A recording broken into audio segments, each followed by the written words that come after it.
Bonjour et bienvenue sur ce nouvel épisode du MK Framework. Ici nous continuons toujours la découverte du builder. Ici je vais vous montrer comment générer un menu.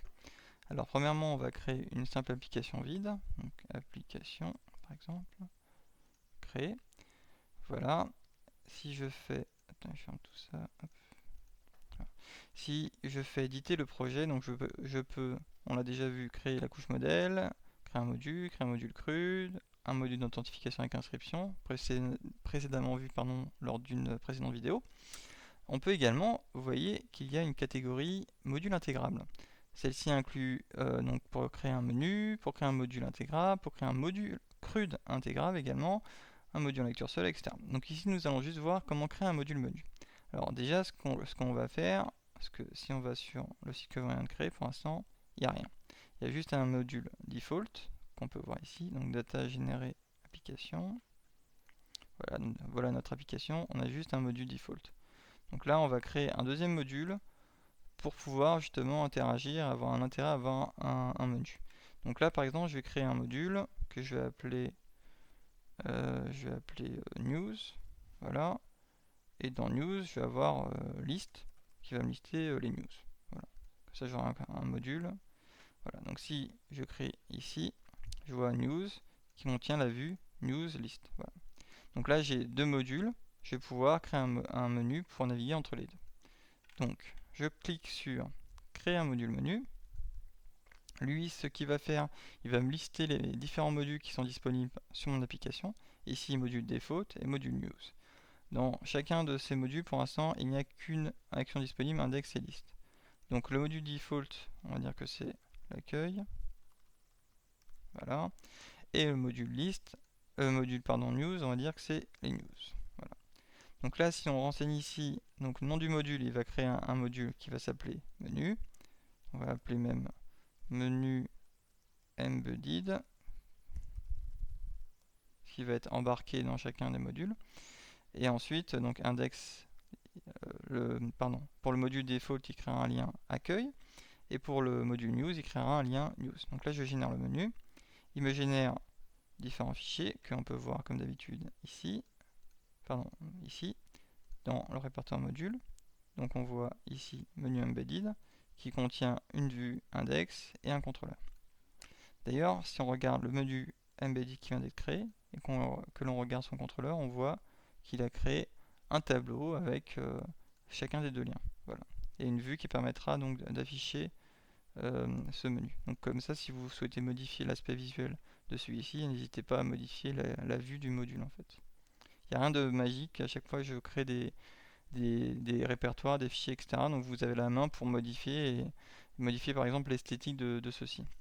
Donc là vous voyez comment on fait pour ajouter ce menu à nos différentes pages. Parce que là si on retourne sur nos pages, il ne s'est strictement rien passé. Pourquoi? Parce qu'il va falloir ajouter l'appel à ce menu dans nos différents modules. Donc on voit qu'il faut ajouter dans la méthode before de nos modules cette ligne-là. On va copier cette ligne-là.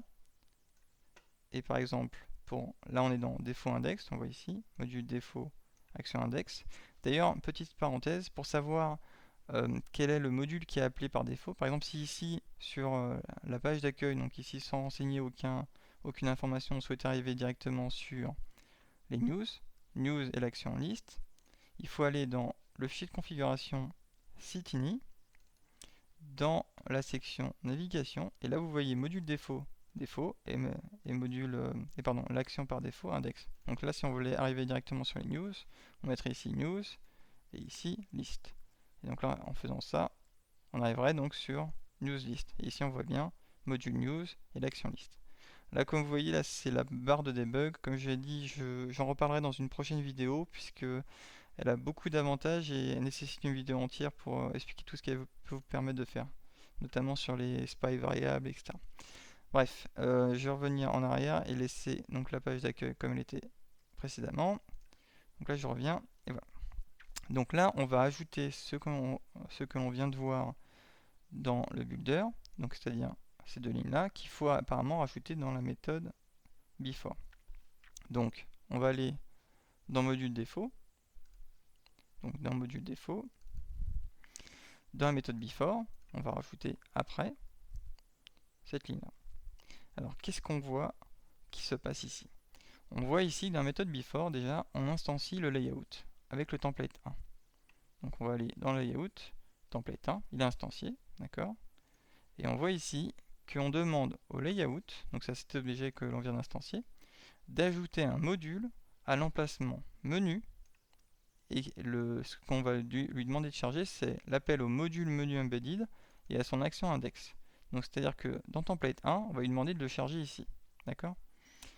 Donc voilà, donc là si on revient sur notre page par défaut et qu'on réactualise, là cette fois-ci on a bien notre menu qui nous permet d'accéder aux news, qui lui n'a pas le menu, ou de rester sur l'accueil.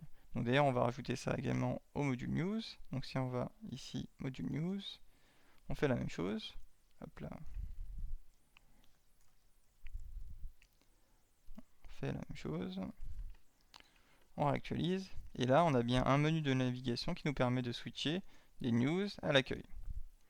Donc voilà pour cet épisode sur le module menu. Juste pour information, la différence entre le module menu et par exemple le module default index, c'est que le module news et le module default sont des abstract modules normaux, alors que le module menu, lui, nous retourne en fait, nous retourne sa vue, parce que c'est un abstract module embedded, donc c'est un module embarqué, et ce n'est pas un module autonome entre guillemets. C'est-à-dire qu'au lieu comme dans module défaut, au lieu d'instancier un layout et de rajouter les vues à celui-ci, là dans ce cas-là, dans le cas du menu, dans le cas du module menu, il est là, on fait que retourner la vue. Et la vue qui est retournée est ajoutée justement dans le layout via la directive add module. Voilà. Pour information, par exemple pour les news, on est ici. Vous avez deux manières pour information d'inclure un module dans votre layout. Soit vous passez par vis au layout add module, soit si ça vous paraît plus naturel, vous pouvez instancier le module menu, ici, new module, on va y arriver, menu embedded, d'accord, et vous pouvez ici, au view menu, égale au module menu, et là l'action c'est index, voilà. Là ici donc on récupère bien l'objet qui nous a été fourni par le menu, et donc là on pourrait, donc si je mets ça en commentaire, je peux, comme on le voit sur une action liste, je peux lui demander au layout d'ajouter à l'emplacement, donc ici menu, notre vue menu. Donc là on revient ici, on voit bien que ça n'a rien changé puisque justement ça marche également. Donc on voit qu'on a instancié le module menu embedded qui est ici. Ici on lui a demandé la méthode index. La méthode index qui nous retourne la vue, d'accord, la vue de ce module menu.